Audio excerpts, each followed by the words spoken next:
Почитувани гледачи, ви го презентираме нашиот видеоизбор тема на неделата на Слободна Европа, посветена на актуелните настани во регионот и светот и нивната поврзаност и влијание врз Македонија.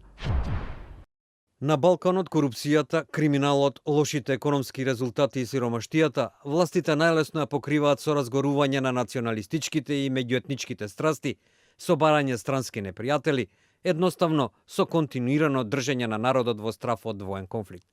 Сето ова потпомогнато од таблоидни медиуми блиски до власта.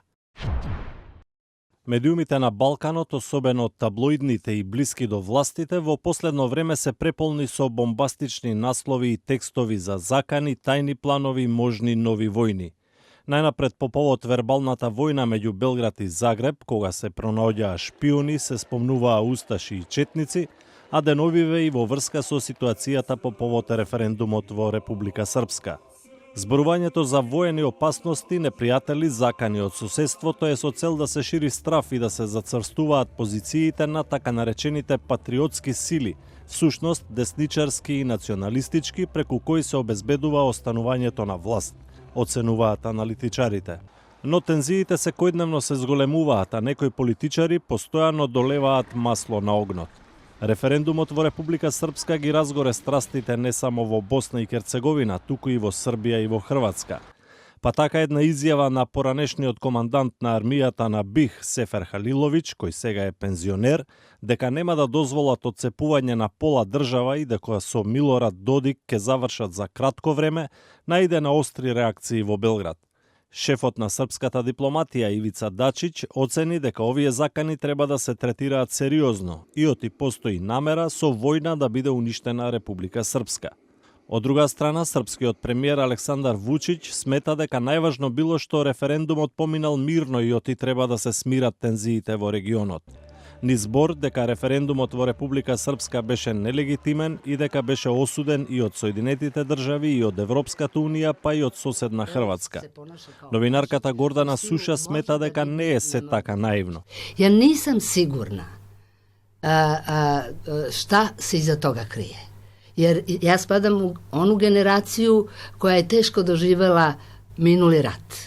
I ja kad se setim referenduma koji su završili sa dum-dum, referendum-dum i pretvorili se u rat, a opšta situacija u regionu je veoma napeta, ja nisam sigurna da će se ovo sve tako glatko završiti.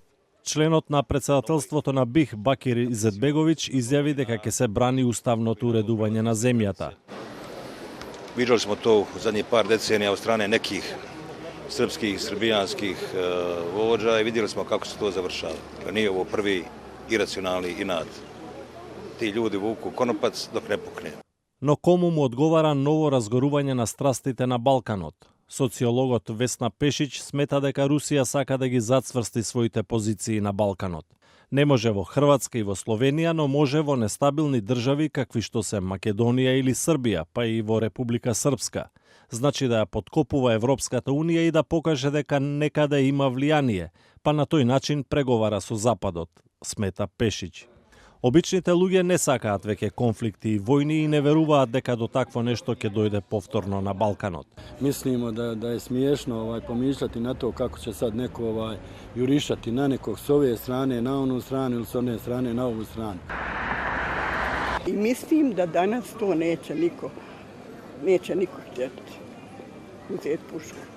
Но на Балканот, корупцијата, криминалот, лошите економски резултати, сиромаштијата, властите најлесно ги покриваат со разгорување на националистичките и меѓуетничките страсти, со барање странски непријатели, едноставно со континуирано држање на народот во страф од воен конфликт.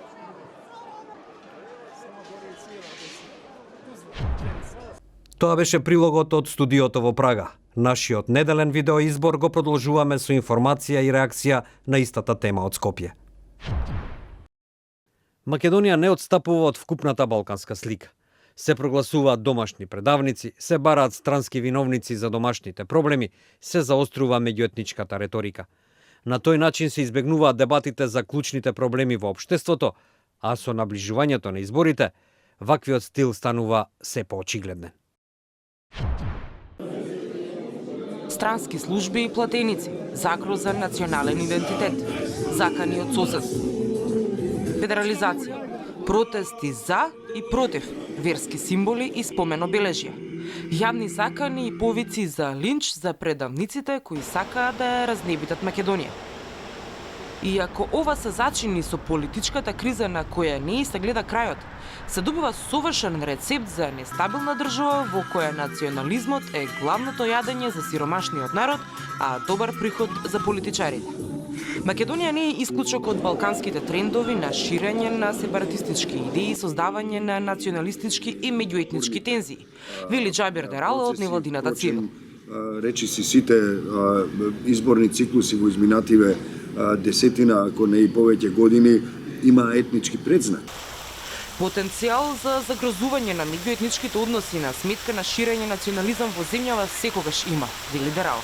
Иако можам да кажам дека во земјава постојат центри на моќ кои има доволно пари, доволно влијание и доволно чудни планови, да го кажам тоа најблаго. Но во последно време во нагорен тренд се меѓуетничките односи, особено во делот кога граѓаните се заинтересирани за подобрување на демократската состојба во земјата. Наспроти, обидите на дел од политичарите да влијаат на нивно влошување, објаснува Дерала. Дополнителен проблем во земјава е верскиот фундаментализам, кој најде на плодно тло во Македонија, особено поради отсуството на програми за превенција во државата. Ние имаме во овој момент имаме повратници од ИСИС, имаме зголемување на верскиот фанатизам и фундаментализам во земјата и на план на исламски фундаментализам, меѓутоа мора да се каже и на план на православен фундаментализам. Гледаме дека владата поддржува политики и практики на еден вртоглав раст на верските чувства, иако нема доволно капацитет ниту пак верници да ги пополнат сите тие цркви, сепак ги има. Гледаме дека џамиите никнат исто така со побрз раст отколку што расте населението, како што знаеме, многу луѓе сакаат да си отидат, па и си отидоа од земјава. И сето тоа се фактори кои може да влијаат на влошување на односите кај нас во Македонија. Знаеме дека етничкото и религиското, верското често се испреплетени едно со друго и можат да послужат како згодна алатка во рацете на политичари кои сакаат да профитираат со политички поени од една тензична состојба. Целта е да се шири страх во јавноста со тенденција да се одржат на власт политичарите кои не успеале да го подобрат животниот стандард на граѓаните.